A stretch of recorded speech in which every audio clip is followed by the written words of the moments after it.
एक सेठ और सेठानी रोज सत्संग में जाते थे। सेठ जी के एक घर एक पिंजरे में तोता पाला हुआ था। तोता एक दिन पूछता है कि सेठ जी, आप रोज कहाँ जाते हैं? सेठ जी बोले कि सत्संग में ज्ञान सुनने जाते हैं। तोता कहता है, सेठ जी, संत महात्मा से एक बात पूछना कि मैं आजाद कब होऊंगा? सेठ जी सत्संग खत्म होने के बाद संत से पूछते हैं कि महाराज, हमारे घर जो तोता है उसने पूछा है कि वो आजाद कब होगा। संत जी ऐसा सुनते ही बेहोश होकर गिर जाते हैं। सेठ जी संत की हालत देखकर चुपचाप वहां से निकल जाते हैं। घर आते ही तोता सेठ जी से पूछता है कि सेठ जी, संत ने क्या कहा? सेठ जी कहते हैं कि तेरे किस्मत ही खराब है, जो तेरी आजादी का पूछते ही वो बेहोश हो गए।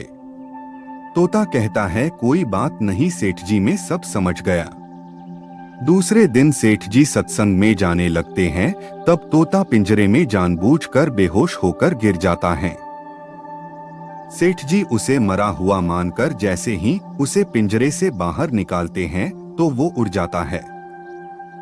सत्संग जाते ही संत सेठ जी को पूछते हैं कि कल आप उस तोते के बारे में पूछ रहे थे ना, अब वो कहाँ है?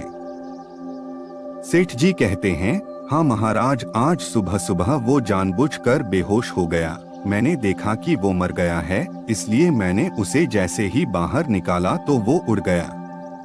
तब संत ने सेठ जी से कहा कि देखो, तुम इतने समय से सत्संग सुनकर भी आज तक सांसारिक मोहमाया के पिंजरे में फंसे हुए हो, और उस तोते को देखो, बिना सत्संग में आए मेरा एक इशारा समझकर आजाद हो गया।